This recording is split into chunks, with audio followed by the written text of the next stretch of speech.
ಬಾರಮ್ಮ, ಬಂದ್ಬಿಡಮ್ಮ ನೀನು.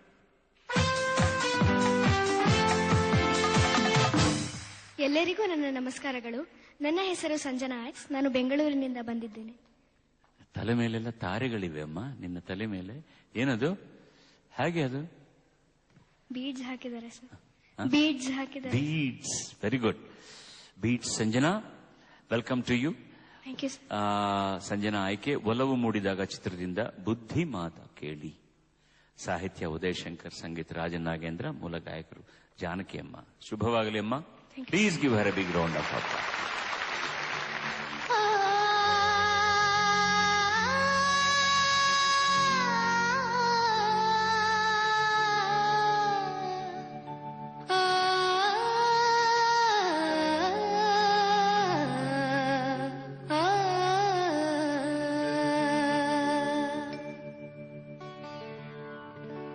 ಬುದ್ಧಿ ಮಾತ ಕೇಳಿ ಓ ಮುದ್ದು ಮಕ್ಕಳೇ, ಜಾಣರಾಗಿ ಬಾಳಿ ನನ್ನ ಹೊನ್ನ ಹೋಗಳೇ. ಮಾತಲ್ಲಿ ಮಿತವಿರಲೇಬೇಕು, ನಿಮ್ಮ ನಡೆಯಲ್ಲಿ ಹಿತವಿರಲೇಬೇಕು. ನೀವು ಎಲ್ಲೇ ಇರಲಿ, ನಾಳೆ ಹೇಗೆ ಇರಲಿ, ಜನ ಮೆಚ್ಚುವಂತೆ ನೀವಿರಬೇಕು. ಬುದ್ಧಿ ಮಾತ ಕೇಳಿ ಓ ಮುದ್ದು ಮಕ್ಕಳೇ, ಜಾಣರಾಗಿ ಬಾಳಿ ನನ್ನ ಹೊನ್ನ ಹೋಗಳೇ. ಮಾತಲ್ಲಿ ಮಿತವಿರಲೇಬೇಕು, ನಿಮ್ಮ ನಡೆಯಲ್ಲಿ ಹಿತವಿರಲೇಬೇಕು.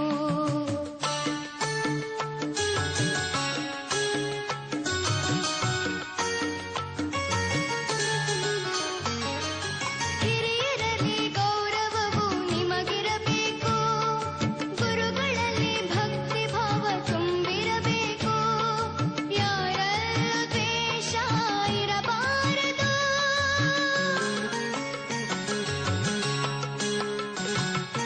ಗೆಳೆಯರಲ್ಲಿ ಸ್ನೇಹ ಪ್ರೇಮ ತುಂಬಿರಬೇಕು. ಬಡವರನ್ನು ಪ್ರೀತಿಸುವ ಗುಣವಿರಬೇಕು. ಯಾರಲ್ಲೂ ನೋವು ತರಬಾರದು, ಸುಳ್ಳ ನುಡಿ ಆಡದಿರಿ, ಕೆಟ್ಟವರ ಸೇರದಿರಿ, ಬಾಳುವ ರೀತಿಯ ಕಲೀರಿ. ಬುದ್ಧಿ ಮಾತ ಕೇಳಿ ಓ ಮುದ್ದು ಮಕ್ಕಳೇ, ಜಾಣರಾಗಿ ಬಾಳಿ ನನ್ನ ಹೊನ್ನ ಹೂಗಳೇ. ಮಾತಲ್ಲಿ ಮಿತವಿರಲೇಬೇಕು, ನಿಮ್ಮ ನಡೆಯಲ್ಲಿ ಹಿತವಿರಲೇಬೇಕು. ಲಾ ಲಾ ಲಾ ಲಾ ಲಾ ಲಾ. ಲಾ ಲಾ ಲಾ ಲಾ ಲಾ ಲಾ. ಲಾ ಲಾ ಲಾ ಲಾ ಲಾ ಲಾ ಲಾ. ಲಲಲಾ ಲಲಲಾ.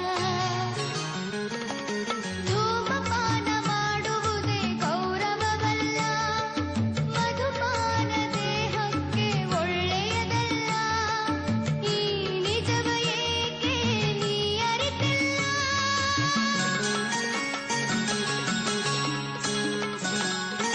ಅತಿಯಾದ ಚೆಲ್ಲಾಟ ಸರಿಯೇನಲ್ಲ, ಹೆಣ್ಣುಗಳು ನಿನ್ನಾಟದ ಬೊಂಬೆಗಳಲ್ಲ. ಈ ಪಾಠ ಏಕೆ ನೀ ಕಲಿತಿಲ್ಲ? ಮಳ್ಳಿಯಂತೆ ನೋಡದಿರು, ಕಳ್ಳನಂತೆ ಆಡದಿರು, ಬಾಳುವ ನೀತಿಯ ಕಲೀರಿ. ಬುದ್ಧಿ ಮಾತ ಕೇಳಿ ಓ ಮುದ್ದು ಮಕ್ಕಳೇ, ಜಾಣರಾಗಿ ಬಾಳಿ ನನ್ನ ಹೊನ್ನ ಹೂಗಳೇ. ಮಾತಲ್ಲಿ ಮಿತವಿರಲೇಬೇಕು, ನಿಮ್ಮ ನಡೆಯಲ್ಲಿ ಹಿತವಿರಲೇಬೇಕು.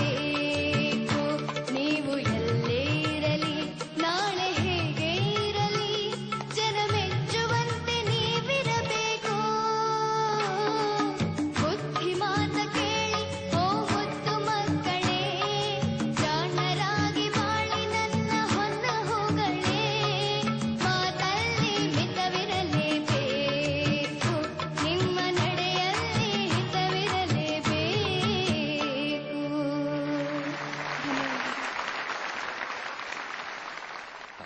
ಹ್ಯಾಟ್ಸ್ ಆಫ್ ಟು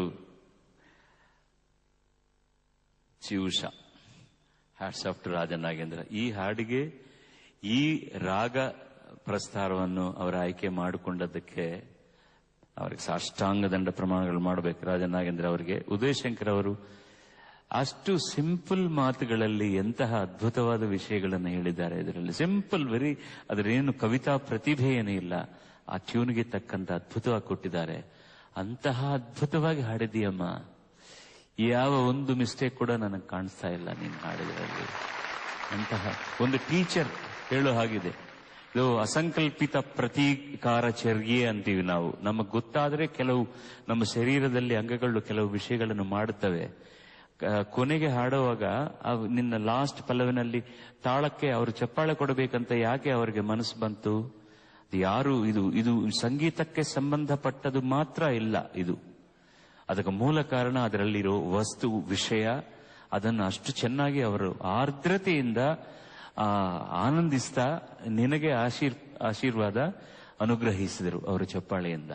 ಅದು ಗೊತ್ತಾದರೆ ನಡೆದ ಒಂದು ಅಸಂಕಲ್ಪಿತ ಪ್ರತೀಕಾರಚರ್ಯ. ಪ್ರತೀಕಾರ ಅಂದ್ರೆ ಬೇರೆ ಇಲ್ಲ, ಅದು ಸೇಡಿಗೆ ಸಂಬಂಧಪಟ್ಟದಿಲ್ಲ, ರಿಯಾಕ್ಷನ್ ಅಷ್ಟೇ. ಅದು ನಮಗೆ ಗೊತ್ತಾದರೆ ಬರುತ್ತೆ. ಅಂತಹ ಚೆನ್ನಾಗಿತ್ತು ನೀನು ಹಾಡಿದ್ದು. ನಮಸ್ಕಾರ. ನಿನ್ನರಿಲು ಸರಸ್ವತಿಗೆ ನಮಸ್ಕಾರ. ಆಶೀರ್ವಾದ, ನಿನ್ನ ವಯಸ್ಸಿಗೆ ಆಶೀರ್ವಾದ. God bless you. ಸಂಜನಾ, ತುಂಬಾ ಮನಮುಟ್ಟುವ ಹಾಗೆ ಹಾಡಿದೆ ನೀನು.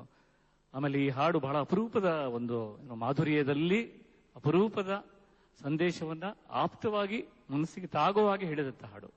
ಆಮೇಲೆ ಈ ನೀತಿ ಪಾಠದ ಹಾಡುಗಳಲ್ಲಿ ಒಂದು ಐರನಿ, ಒಂದು ವಿರೋಧಾಭಾಸ ಇರುತ್ತೆ. ನನಗೆ ಯಾವಾಗಲೂ ತಮಾಷೆ ಅನ್ಸುತ್ತೆ. ಅಂದ್ರೆ ಈ ಮಕ್ಕಳಿಗೆ ಅಂತ ಹೇಳ್ಬಿಡ್ತೀವಿ ನಾವು. ಆಕ್ಚುಲಿ ಮಕ್ಕಳಿಗೆ ಅದು ಬೇಕಾಗಿಲ್ಲ, ಮಕ್ಕಳು ಚೆನ್ನಾಗೇ ಇರ್ತಾರೆ. ಅದು ಬೇಕಾಗಿರೋದು ಹೇಳೋರಿಗೆ. ಆಕ್ಚುಲಿ ನಮಗೆ ಹೇಳ್ಕೊಳಕ್ ಆಗಲ್ಲ, ಮಕ್ಕಳಿಗೆ ಹೇಳ್ದಂಗೆ ಮಾಡಿ ನಮಗೆ ಹೇಳ್ಕೊಳ್ಳೋದು. ಹೌದು ಹೌದು, ಒಂದು ನೀತಿಯನ್ನ ಹೇಳೋದು ಆಕ್ಚುಲಿ ನಾವು, ನಮಗೆ ಹಿರಿಯರು ಪಾಲಕರು ಒಂದು ನೀತಿ ಹೇಳ್ತಾರಲ್ಲ, ಮಾರಲ್ ಸೈನ್ಸ್, ದೊಡ್ಡ ಡೇಂಜರ್ ಇದೆ ಅದರಲ್ಲಿ. ಒಂದೊಂದ್ಸರಿ ಆಗುತ್ತೆ ನಾವು ಅದನ್ನು ಅನುಷ್ಠಾನ ಮಾಡದೆ ನೀತಿ ಹೇಳಿದ್ರು ಕೂಡ ಅದು ಇಂಪ್ಯಾಕ್ಟ್ ಮಾಡಲ್ಲ. ಯಾಕಂದ್ರೆ ನನ್ನೊಬ್ಬ ಸ್ನೇಹಿತರ ಮಗು, ಅವಳಿಗೆ ಒಂದ್ಸಲ ಯಾರೋ ಕೇಳಿದ್ರಂತೆ, ದೊಡ್ಡವಳಾದ್ಮೇಲೆ ನೀನು ಏನಾಗ್ಬೇಕು ಅಂತಿದೀಯಾ ಮರಿ ಅಂತ. ನಾನು ದೊಡ್ಡವಳಾದ್ಮೇಲೆ ಚಿಕ್ಕವಳಾಗ್ಬೇಕು ಅಂತಿದ್ದೀನಿ ಅಂತ ಹೇಳಿದಂತ. ಎಷ್ಟು ಸರಳವಾಗಿದೆ ಅವಳು ಸುಮ್ಮನೆ. ಯಾಕಂದ್ರೆ ಅವಳಿಗೆ ಗೊತ್ತು ದೊಡ್ಡವರಾದ್ಮೇಲೆ ಇಷ್ಟು ಸುಂದರವಾದ ಜಗತ್ತು ಇರೋದಿಲ್ಲ, ಅದೆಲ್ಲ ಕಳ್ಕೊಂಡ್ಬಿಡ್ತೀವಿ ನಾವು ಅಂತ. ಮತ್ತೆ ನಾನು ಚಿಕ್ಕವಳಾಗೋದು ಹೇಗೆ ಅನ್ನೋದೇ ಅವಳ ಒಂದು ಗುರಿ. ಇವೆಲ್ಲ ಕಲೆ, ಸಂಗೀತ, ಸಾಹಿತ್ಯ, ಇವನ್ ಧರ್ಮ.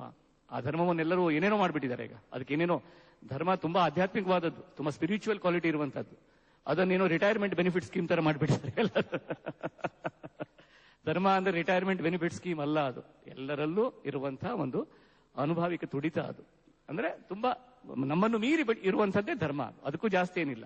ಅದಕ್ಕಾಗಿ ಈ ಕಲೆ ಎಲ್ಲ ಇರೋದು. ನೀವು ಅದರಲ್ಲಿ ಇರೋದು, ಎಷ್ಟೆಲ್ಲ ಹುಡುಗರು ಇರೋದು, ನಿಮ್ಮನ್ನು ನೋಡೋದಕ್ಕೆ ಎಷ್ಟೆಲ್ಲ ಜನ ಬಂದಿರೋದು, ನಿಮಗೆ ಪ್ರೋತ್ಸಾಹ ಕೊಡ್ತಿರೋದು, ಮತ್ತು ಇಲ್ಲಷ್ಟೇ ಅಲ್ಲ, ನಾಡಿನಾದ್ಯಂತ ಬೇರೆ ಬೇರೆ ದೇಶಗಳಲ್ಲಿ ಕೂತುಕೊಂಡು ನಿಮ್ಮ ಜೊತೆಗೆ ಜನ ಒಂದಾಗೋದಿದೆಯಲ್ಲ, ಅದು ದೊಡ್ಡ ಆಧ್ಯಾತ್ಮಿಕವಾದಂತಹ ಕೆಲಸ.